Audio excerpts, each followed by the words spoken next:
Bonjour, donc là nous allons parler du permis à points. On va commencer par les généralités et les bases, peut-être profiter pour faire quelques petits rappels. Enfin, le permis à points, déjà comprendre comment ça marche, pourquoi ça a été créé d'ailleurs pour commencer, et quel est le fonctionnement de base. Voilà. Quel système c'est? Est-ce que c'est judiciaire? Est-ce que c'est administratif? Bref, essayer de bien recadrer dans les différents pouvoirs, c'est la base. Voilà. Alors, le permis à points a été créé par une loi de 1989, alors qu'il était appliqué qu'à partir de 1992, puisque le décret d'application n'est paru qu'en 92. Vous voyez déjà un peu dans la hiérarchie, je vais profiter pour faire un petit rappel. Vous avez, si vous voulez, dans le système français, vous avez la Constitution. On va voir dans un ordre hiérarchique, hein, bien entendu, la loi, vous voyez, par exemple, la loi du permis à points, c'est 1989, et pourtant, il n'y avait pas de retrait de points à partir de 1989. Il a fallu attendre le décret, qu'on appellera le décret d'application, qui lui est paru en 1992, et c'est à partir de là qu'on a opéré, 1992, qu'on a mis en œuvre le système. En dessous d'un décret, on va trouver un arrêté. En dessous de l'arrêté, on trouve la circulaire.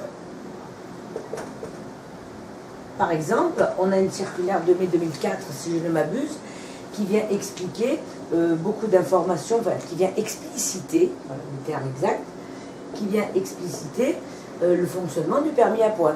Par exemple, on va dire dans la circulaire qu'on ne retire des points qu'à celui qui conduit un véhicule pour lequel un permis de conduire est exigé.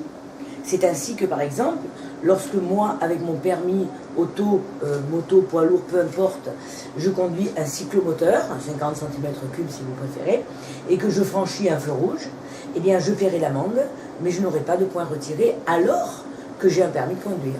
Mais parce que la circulaire vient préciser qu'on ne retire des points qu'à celui qui conduit un véhicule pour lequel un permis de conduire est exigé.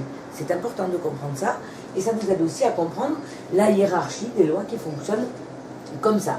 Pour terminer, en dessous de la circulaire, et c'est ce qu'on trouvera le plus en bas, ça s'appelle une ordonnance. Voilà, si vous pouvez photographier ce schéma et l'avoir en tête, un décret ne peut pas contrarier une loi. Il ne peut que l'expliquer et donner des règles, des règles explicatives, on va dire, de l'application d'une loi. Voilà comment ça fonctionne, le système français.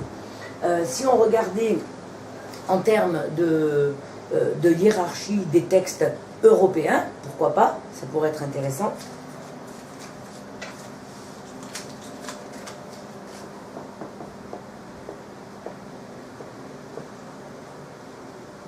Donc dans le système européen, on va d'abord avoir un traité international.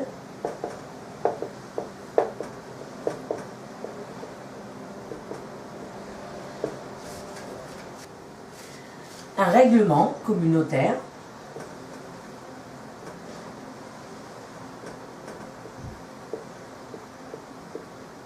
Un règlement communautaire. Donc un traité international, un règlement communautaire, de la même manière, dans la hiérarchie impliquée. Là on est en Europe bien sûr, et là on est sur le territoire national français, on va dire. Et enfin en bas, une directive communautaire.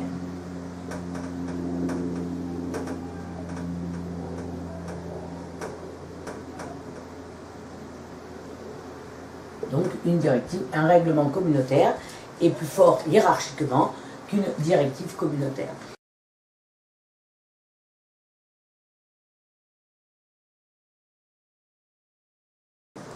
Le permis à points a fonctionné à partir de 1992 et son idée c'était de maintenir des bons comportements et en tout cas de faire en sorte que le conducteur réagisse, corrige son comportement au vu de la perte des points.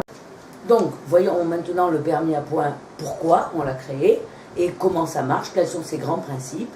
Eh bien le permis à points c'est un système automatique qui n'intervient que lorsqu'une affaire est devenue définitive. Nous l'avons vu précédemment, mais je ferai un petit rappel quand même. Le permis à points avait été vu un petit peu par certains comme une double peine. Or, la Cour européenne des droits de l'homme, en 1998, vous voyez, quelques années plus tard, a confirmé qu'il n'y avait pas d'application de la double peine.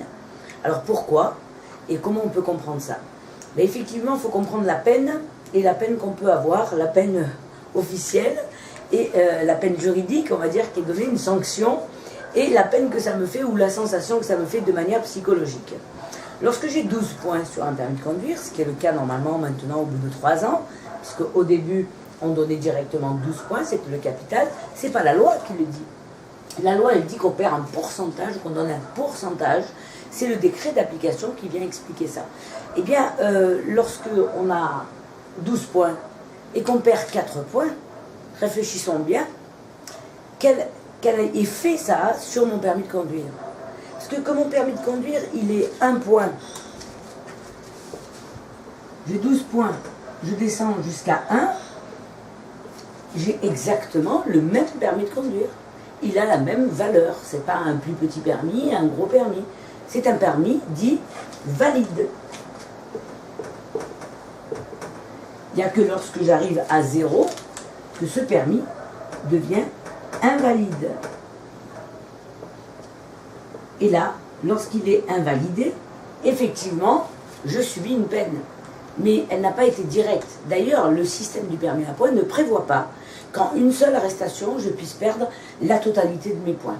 C'est-à-dire, par exemple, je passe un feu rouge, sans ceinture, au téléphone, alcoolisé, mais le juge ne va pas aimer. Je pense que je risque une annulation judiciaire. Rappelez-vous, l'annulation n'est pas administrative.